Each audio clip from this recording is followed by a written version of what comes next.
and welcome to this episode of the Love Procurement Podcast. My name is Kelly Barner, and I will be your host for this conversation. Today, I'm glad to welcome Sam Bowyer to the show. Sam is a director at Optis Consulting, where he focuses on the strategy side of implementation. So, hi, Sam. Thank you so much for being with me. Thanks, Kelly. Now, before we sort of get topical in terms of today's conversation, it'd be good to learn a little bit more about your background. What might it be useful for people to know about your professional experience up to this point?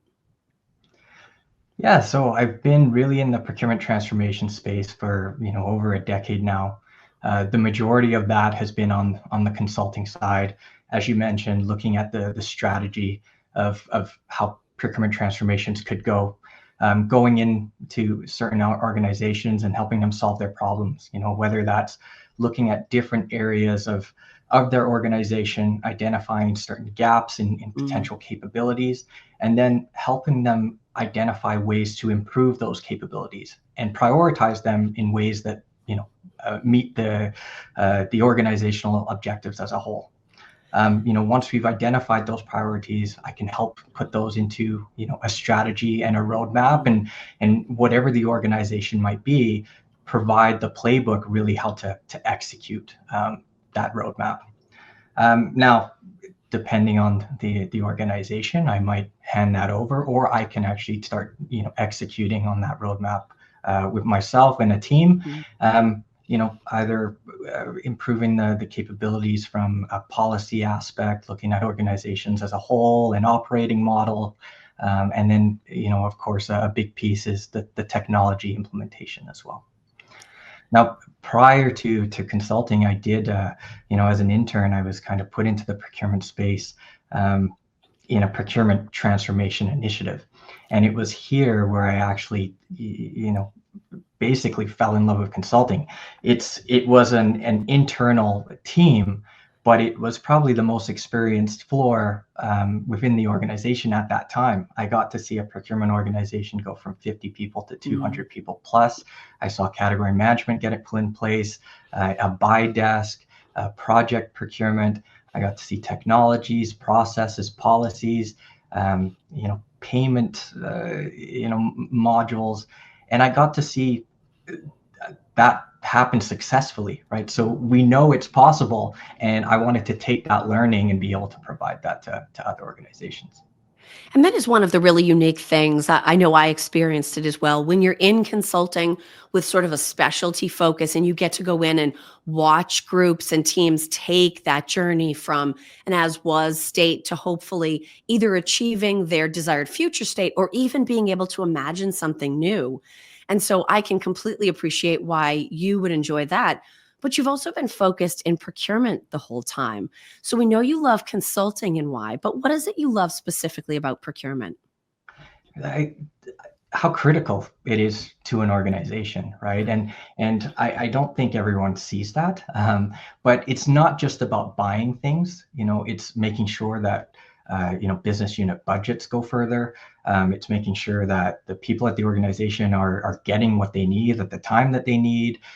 It's ensuring that risk is minimized, right? It's also ensuring that what you're buying meets the standards, whether that's a safety standard or just, a regular standard. And I think when procurement is done successfully, it really, it adds that value to the organization and builds resilience within a company. Absolutely. And increasingly these days, procurement is achieving all of that and more with the help of technology. And so as we start to think about change management generally, but implementation more specifically, one of the things that I like to think about in these situations is speed and the management of time.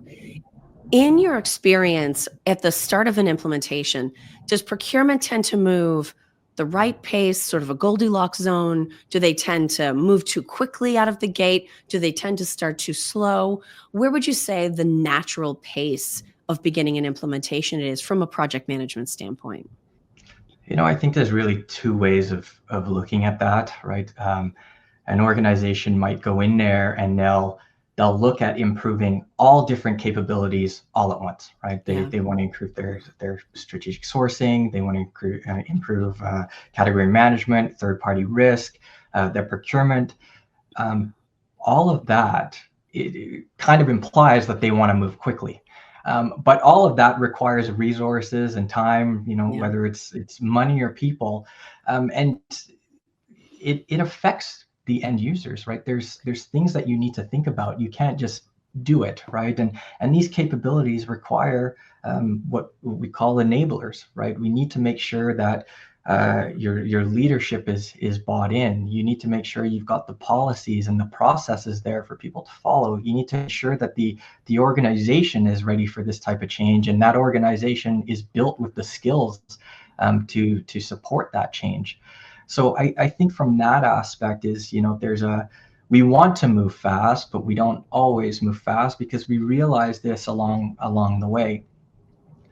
The other end of that is sometimes I think organizations, and in lots of cases, they strive for perfection, right? And I've Yes. been, I've been doing this long enough that I know there's going to be misses, right? There's only so much people that we can talk to. There's only so much, brain power people have in a day. They're, especially on the organization or the client side, is they're in a project that they've never worked in a project before in lots of cases. And on the side of that, they have their regular day job. So for them to think of every single scenario, every single field, every single box in a process flow, it's just not realistic.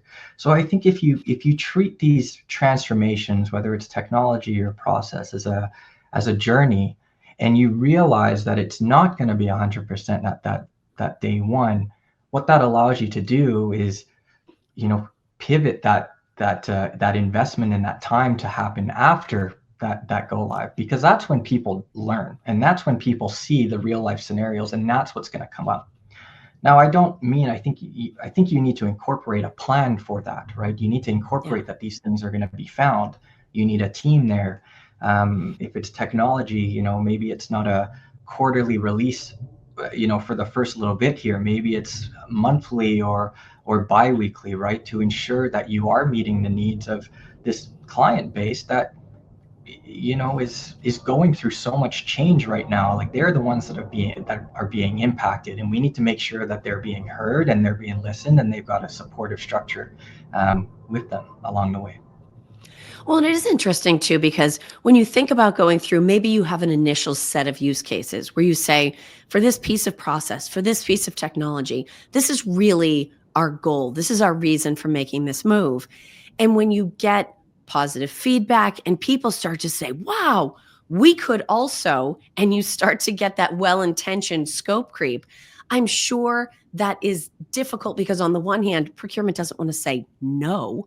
We spend so often trying to push and get things through that to say no feels scary. But on the other hand, to say yes in too many cases can balloon the scope of the effort beyond what we can manage at a reasonable pace. Is there a place in one of these projects where you think it's appropriate to slot either different or expanded use cases so that procurement isn't saying no? We're just saying, you know what? That is such a great call out. The best time for us to address that is there a natural point in the implementation process where you've got enough behind you and it's safe to start incorporating other things? I think it comes, from the start, and determining what the guiding principles are of an implementation. What are the objectives, and that should help prioritize some of these, right? Like I said, things are going to get missed, and if you catch them before I go live, and it's a miss that you feel like it's going to add a large value, then you incorporate that into the plan. And if a go live does need to get extended because of that, then maybe that's a use case. Yeah. But there are times where you can prioritize. What did we set out to achieve at the beginning of this project, and is this really going to impact that? One thing with these journeys as well, right? People always see that it's going to make their lives easier in a way as an end user, right? And it's an upward trajectory. It's it's kind of a back and forth sometimes. Mm. As you pick different capabilities to improve, it might slow down somewhere else until you're ready to enact on that. Um, yeah, an example might be is if you're implementing a technology, there might be certain integrations that we might need to wait on because the technology team isn't ready to support. Yeah. Does that mean that there's duplicate work for an indefinite amount of time? There may be, but we're getting them on the way to that journey to get to that point where there is no duplicate work. The other side with these transformations is you need to think of the organization as a whole. Especially like where this comes up, I find is when we're implementing or improving a risk process Uh, at an organization. That does not make the end user's life easier, but as a whole, it protects the organization and yeah. protects the user as well. So there's these aspects of understanding the big picture, and how that can make an organization move forward. Now, you had also spoken about the fact that in some cases, you and your team will hand a transformation or an implementation back over to procurement to drive. And in other cases, you and your team would stay involved through the rest of the project. What are some of the factors that go into deciding when it's appropriate and even beneficial to have a third party involved for the duration versus when it's better or more strategic or more appropriate to have the handoff take place and have procurement carry it forward from there? I think it goes to the structure of the organization. One benefit of having a consultancy or a third party support you in that is, especially if that's what they do, like that isn't a job in itself, right? Project work and transforming organizations, it's just like building a category where if you're really good at building a category, you may not be good at going through a transformation. And some organizations need help with that. Yeah. The other benefit is, we see this from organization to organization. There's things that we see that are done not so well at one organization that we've potentially helped improve, so we can bring that to another organization. But there's some things that we see that are fantastic or great, or ways of working within a process and a system that I might not have ever thought of, right? But Yeah. I can also take that and bring that to other organizations. Um, it's an aspect that you know is considered just part of this. They expect me to bring that experience, and that's what they'll get when they hire a third party or consultancy. Now, can you think of examples where it's actually better for procurement not to take that responsibility back, right? I think back to the time I spent in consulting, and certainly one of the powers of that role is that you get to be the objective voice of honesty. You can say things professionally, of course, but you could say things that someone internally would never vocalize because they might be concerned about how they would be perceived or if it could affect their career trajectory. Whereas as an external professional coming in, that's sort of what they've brought you in for, because you can say, hey, I don't know if you've heard this before, but you need to address this. Or do you recognize that this aspect of your organization is way out of alignment with what we're seeing in other companies? That sort of observation has a lot of value. Are there times where those powers or other things like them, different forms of benefit, apply such that you might say, there's some hard decisions or some truth telling that needs to be done, and maybe you'll let a third party kind of stay involved to actually benefit from that objectivity? Yeah, absolutely. And in lots of cases, sometimes I'll be talking to my two in the box or whoever my contact is, and they'll be Yeah. saying, hey, I've been telling my boss that for 2 years, and Yep. you come in with a presentation, and you get some movement. And that's another aspect that we can come in and say, you guys, procurement is procurement, and Yeah. you're not special, right? I can, like, those hard truths. The company across the street is doing the same thing, and they're able to do this, right? And they're able to be more efficient, and the risk is less because of the work that they've Yeah. put in. And there's parts of procurement where people don't really understand it. It falls under finance sometimes, and a CFO, and there's lots of looking at accounts payable and that aspect of the business, and sometimes procurement gets a little bit forgotten, right? We need those invoices to come in, and we need to pay our invoices, but looking before that and saying, well, why do we have POs? Why do we have contracts? And what it comes down to is it's to protect yourself. It's to limit the amount of spend going out of an organization, right? There's these blocks that sometimes we just need to explain that, right? And some organizations know that, and there are others that don't, right? Especially if they're new and they're starting out. But usually there's that appetite to change, and that's what we're there to help convince them. I actually think that's a really interesting thing to point out, that in some cases, there might be things that can only be said by a third party. In other cases, there are things that can only be heard when it's a third party saying them. So in that situation you were talking about, I see that person within procurement who says, I have been pointing these things out for years. No one will listen to me because I'm sitting in house. Could you please come say this exact same thing, because they're going to hear it with your background, in your tone of voice. And to me, that suggests a level of sophistication where the person recognizes the, I don't know, lay of the political land, recognizes that there's greater capital placed on an outside voice. And the other thing that brings up is the level of maturity within procurement.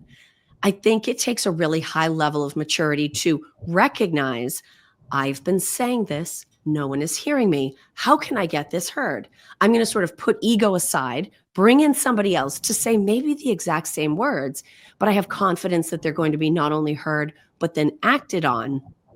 How does procurement's overall maturity level play into this idea of being successful through transformation? Just at a high level, how do those two things connect?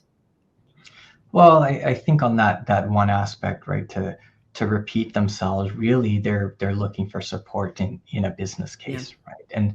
And that's what we do, right? So to help them build that business case, and you're right, there's things that it just is better to come from the business.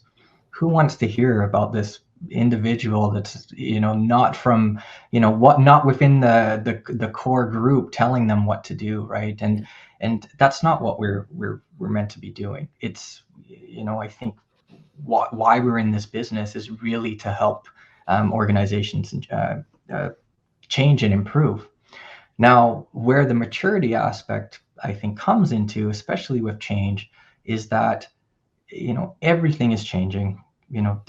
Doesn't matter what department that you're in, but if we're speaking procurement, like procurement has changed significantly in the last year, let alone 5 years and 10 years. And the individuals maybe that are making the decisions, and like I said, sometimes procurement gets forgotten. They don't know all these changes that are happening with procurement, and you're still doing things 10 years ago. And that person that might bring up the voice, well, maybe they came in from another organization and they saw things being different, and it's a lot to stay on top of.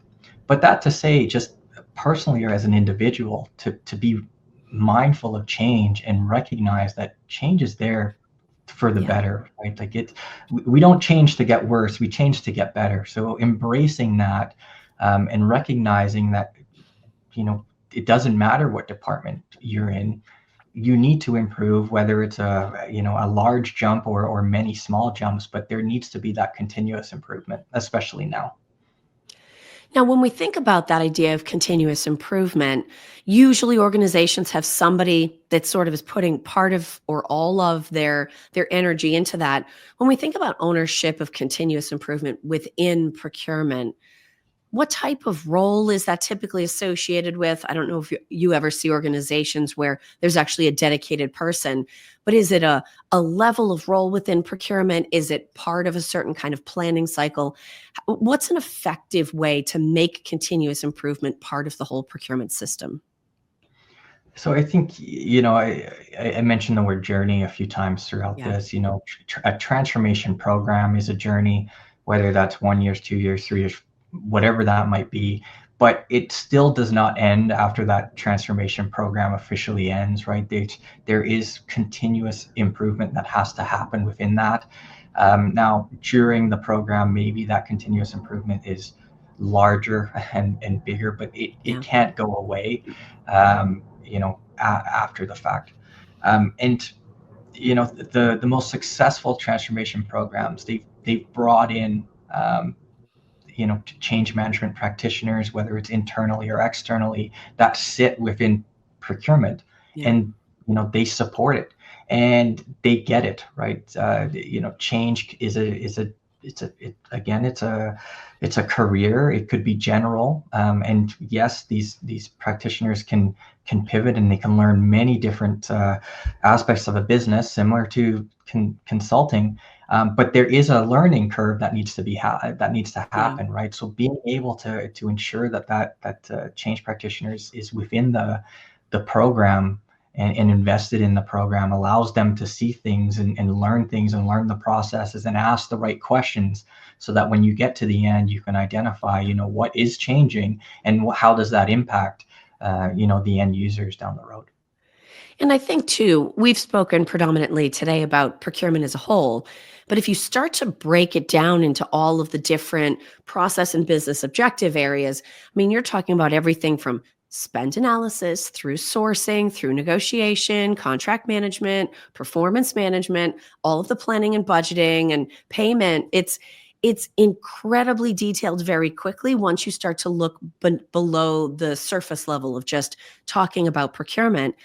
Do you often see organizations that have either different levels of maturity in those different subsets of what's included within procurement, or that actually use those divisions and focus areas when they're thinking about planning out their transformation so that they are managing the scope and the outcomes appropriately? Yeah. So, we go into these transformations and we say, okay, this big change is going to happen to the business. But what we might find is that some parts of the business are doing their own procurement, right? Like if you're Yeah. thinking procurement is decentralized. One that always seems to be a little bit more mature than others is IT departments. I Mhm. find, one, probably because they get quite a bit of the budget with all the technology changes and all that, but their margins are also very small. So for them to purchase, they need professionals in there to kind of, you know, get those margins. Yeah.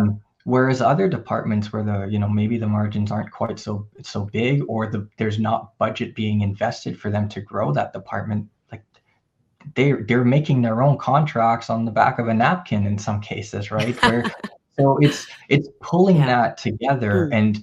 and prioritizing and understanding, what type of change. It would be, in a way, a lot easier to go to that individual and say, hey, a napkin's not the best way to do this. But to go to IT and say, you know, you're doing something well, but we can make it better, right? And Yeah. change is difficult, and they might not want to hear that. So it's how do you react, and how do you plan, and how do you work with these different stakeholders to ensure that they're moving forward. I kind of laugh at this, and because change is massive and no one wants Yeah. to hear it. And I know there's one aspect where I was at a client and they made me use Google Docs instead of Microsoft, and I almost pulled my hair out, right? So we're making people change their complete, like their Yeah. job structure. It's huge. So yeah, it's not easy, and it's not easy. It doesn't matter who Yeah. you're changing. It's not an easy thing to do. Yeah. And I do think that's a piece of this that is just human nature, right? And it could be, I love your example of putting the contract on the back of the napkin. It could be as much as we're also not going to like putting that contract on the back of a paper towel instead, or on the back Yeah. of a paper plate that somebody found in the office kitchen. All of these changes are uncomfortable. Are there things that procurement can do to either shift their mindset about change or to increase their maturity in terms of being able to manage change that can actually help the whole transformation journey be more successful? I think just understanding the big picture, like Yeah. why would we do this? Like I think that's it, right? Just explain the why, right? Yeah. Like, why are we doing this? Why should we put a contract in place? Um, show the art of the possible. Show how their lives could get easier, how they can be protected more, how leaders can see more data to help them make better decisions. I think it just comes down to that why, and if you do a good enough job at explaining that, that willingness to change comes. Now, how much change, Yeah. that's what you need to determine. But I think it kind of breaks down that barrier of, I don't want to change at all, to, okay, let's see how it could go. Now, we opened this conversation talking about, being in consulting and getting to, although every situation is a little bit unique, also getting to go through similar situations over and over again in different locations, different industries, different companies. I'd be interested to know from you, when you go in and you're working with a procurement team and you have maybe a primary point of contact, are there some characteristics, some tendencies that you have seen be associated with a procurement point of contact that is able to be really successful, not just at driving the transformation or facilitating between your team and their company, but in actually leveraging your best strengths to make sure that transformation is as successful as it can possibly be? I think buying into the change, right? Having really a very strong change agent, that makes a difference. Yeah. Willingness to learn, to ask, to, you know do a job, right? Like, taking something from what I like, if I'm building a system or I'm building a process, when I leave, someone needs to take that on. And if they have that willingness to do it on day one, that just goes so much further, right? Like, one, it's they can make it their own, so it just, it's just something that they take with that, they believe in it, it goes a long way. Yeah. Someone that uh, you know is knows the right people to bring in. They might not have all the answers, and they don't have to have all the answers, but there's someone out there that does, and they're able to get me or someone on the team, to that right person. Just problem solving in general, like, that's basically what we do. And then basically embracing that project mindset, as Mm. well. And if they're put into this position, just realize that projects are not easy. And Yeah. we bang heads, we have some struggles, we have some setbacks, but we also have a lot of successes. And I think the one thing that I really like about the job I have, and when I talk to the client team at the end, is like, we laugh at that, and we can't Yeah. believe all the things that we accomplished.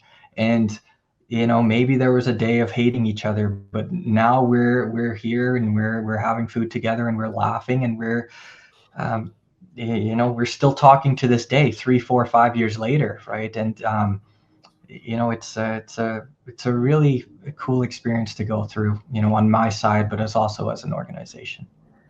And I do think that's a valid thing to remind people of. And you've used the idea of a journey several times during this conversation, but I do think it can't be overstressed, because whenever you're leading any kind of change, there will be bad days.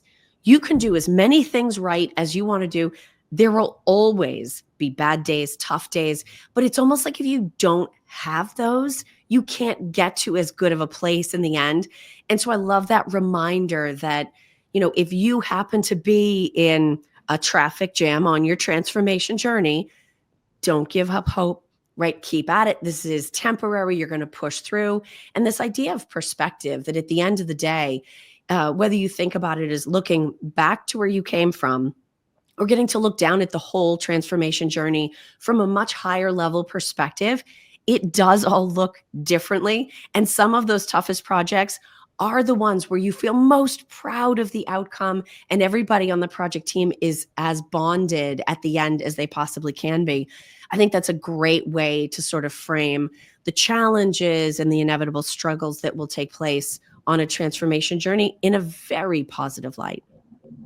Yeah, no, of course. And that process is required, right? Like that Yes, tough day we might have had was because we were going back and forth on a decision that probably made the outcome better to that's begin with, right. or at the end of the day. So, um, these things are expected. And, you know, I've seen it enough times that I know, or at least I hope that it will blow over and, we'll be best friends again in a couple Yeah, days. But in that moment, maybe that's not the case. And, um, it's the process, right? And we need to it trust that is. process. Absolutely. Well, Sam, I can't tell you how much I appreciate you being here and sharing all of this advice and all of these perspectives. If we have somebody either watching or listening in today that would like to reach out and get in touch with you and either let you know that they listened and learned something, or maybe even ask you a follow-up question, what is the best way for them to get in touch? No, I think the easiest way would be LinkedIn, right? So you send me a message on that, and I'll be sure to get in touch. Awesome. Well, Sam, thank you so much for your time and for being here.